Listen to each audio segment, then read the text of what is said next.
Salutations, my fellow dudes and dudettes, welcome back to Kirby's Adventure.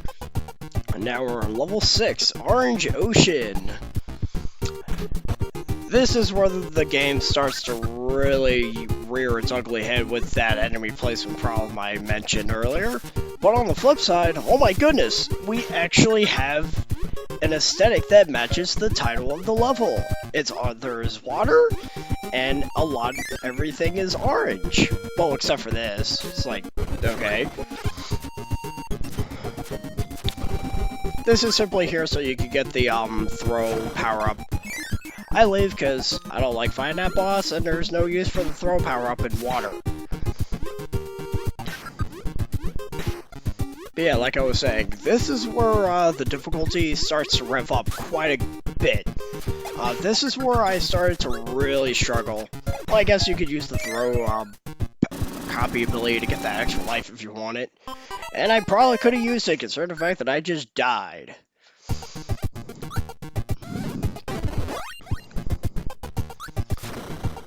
Oh boy. Like, the enemy placement is like, could be an absolute, could be a mess at points. This level just isn't very fun for me. Just getting that out there now. The boss of this world is actually is probably the best one out of the game in the entire game, but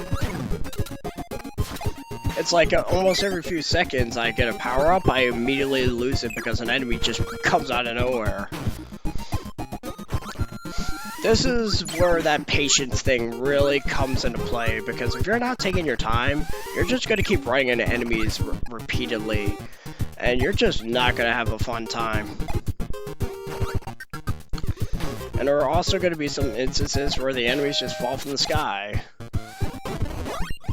And that's not very fun, especially for me. Because I was starting to lose my patience by the end of this world. At the very least, World 7 isn't too bad, which is the final world to, just get that, just to reiterate. There are 7 worlds in total with this game.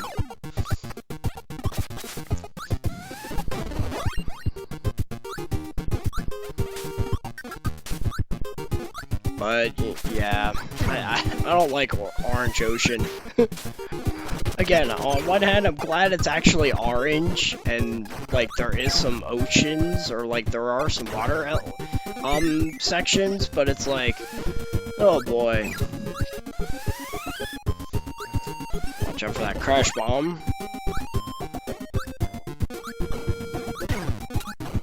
And just like that, I lose it, so I'm just like, screw it, I'm moving on, because I hate this world so much.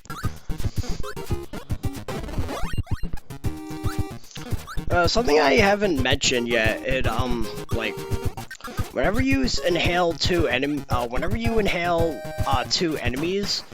you can actually get a random power-up of the selection of power-ups in the game. That includes the worst one, sleep, so that's mean. But yeah, if you inhale more than one enemy, you can actually get a random copy ability. And that includes UFO as well as opposed to sleep. So, high risk, high reward sort of thing, you could call it. Speaking of UFO, we can actually start talking about it. Thank you. I was running out of things to say. UFO is most definitely the most broken power-up in the game. Kirby can fly indefinitely. Kirby is also super fast when he's flying. And he has this little beam attack which can charge up to 3 times. You can either just use the regular beam attack, you can charge it up just a teensy bit to get a laser, charge it up a bit more to get to shoot out a star, and charge it up completely to get a piercing star which goes through multiple enemies. And it's quite effective on a lot of bosses too. Unfortunately, UFO has another problem. Not only are they incredibly scarce throughout the game, you can't carry it with you through other levels. Once you use it to get through a level, that's it. You immediately lose the ability, which I think is kind of lame. But I guess they're trying to do its best to make it as not broken as possible, despite the fact that the enemies are so rare that... I mean, I guess if you could carry the UFO copy ability with you, as long as you wouldn't lose it, you probably wouldn't struggle with this game at all, really. And that's only assuming you can hold on to it, like if the game allowed you to. So I guess that would probably break the game in half. Despite the fact that this game is so easy, I'm just a very reckless person when it comes to this. This part 2 is kind of an example of that. It's like, I'm just trying to get up to the top, and there are enemies all over the place. During the test playthrough, I was trying to get through this as fast as I could. And, like, it just wasn't working out for me. So I took my time a little bit. As you saw, unfortunately that didn't matter because I lost my hammer power up, so I was like, you know what, screw it, I'm just gonna go.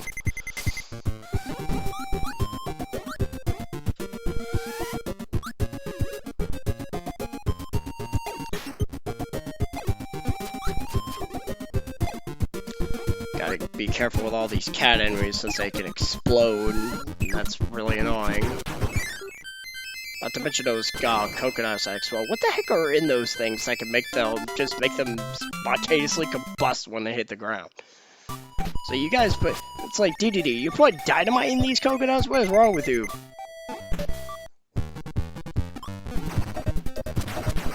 And as you probably have already guessed, I died here. At some point. I don't remember where exactly I died, but I did die, so that's why my life count is different. This area is stupidly huge. There's actually a good number of lives you can actually get here, but I don't like this room. It overstays its welcome. It takes forever to get through. And if you want to get a whole bunch of lives, you're going to need a specific power-up. I want to say sword you're going to want. I'm not too sure on that, though. Because I don't get those, all the extra lives. I get the one that you just saw a moment ago, but there's like 2 more that you can easily spot. But you're going to have to destroy those blocks that you see on the left side. And I don't know how to do that. Again, I think you have to use sword, but I don't know. I didn't bother. I wanted to get out of here because I hate this room. It's ridiculously huge, and it just takes forever.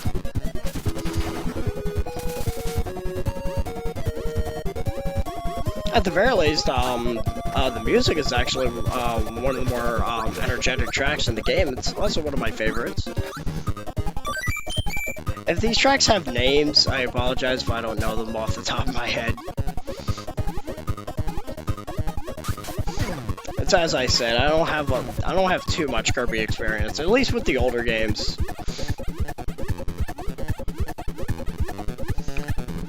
Which does make me feel uneasy about Dreamland 2 and 3, because I heard that those games got some issues everywhere. So I'm a little bit of a worried about that. But we'll get to that sooner or later.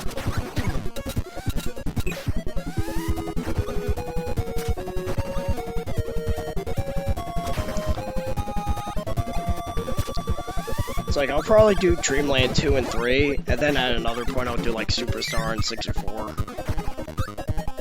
I know Superstar came out before Dreamland 3, but Dreamland 2 and 3 are so close together in terms of gameplay styles that I just kind of prefer to just have them, you know, together.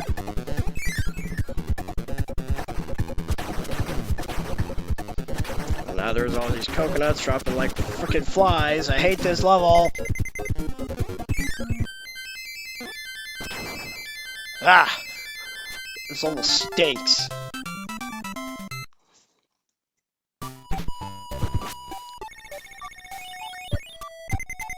Ironically, it didn't take me as long as some of the other levels, though, which kind of doesn't make sense when I think about it. Because I believe this was like 15-something minutes before I started editing, and it's like, some of the other levels took me longer, but I hate this level more. And now we got an actual ice level. I take back what I said. This section sucks right here. So you're climbing all this checkerboard mountain, and there's enemies falling from the top of the screen. And that's really annoying. Spike Kirby is going to be very useful here, though. So that's at least noteworthy. You can get it as soon as you enter the room, so that's cool. And just like that, I immediately lose it because stupid explosive cat things. Why do they explode? It's not fair.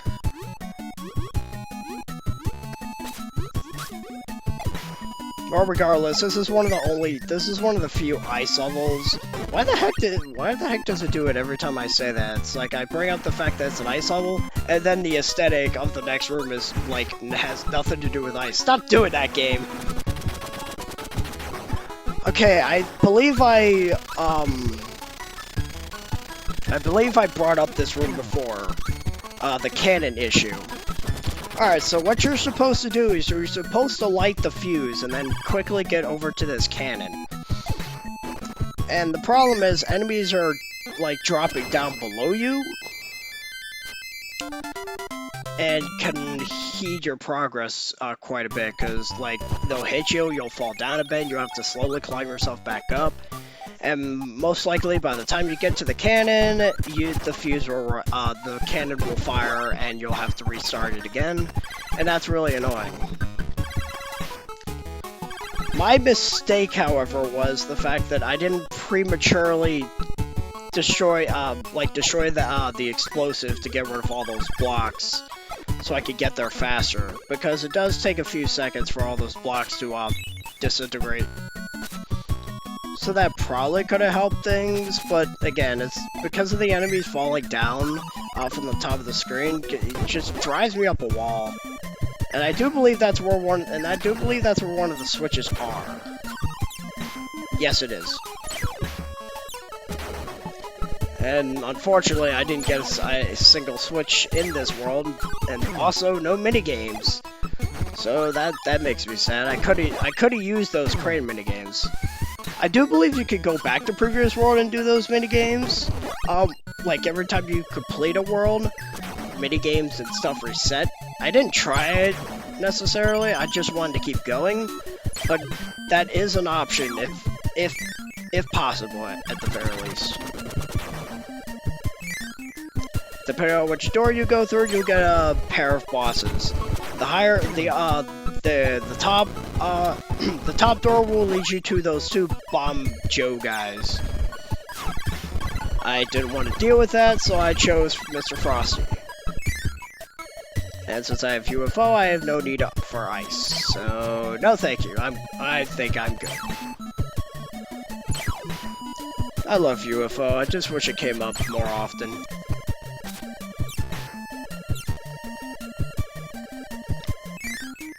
I would not have been so frustrated with this game by the end of it. And Meta Knight's silly goon strike again. Normally I would tell you to use that inhale ability with all of them, but I have UFO, so I can actually keep my distance while also being able to destroy these enemies.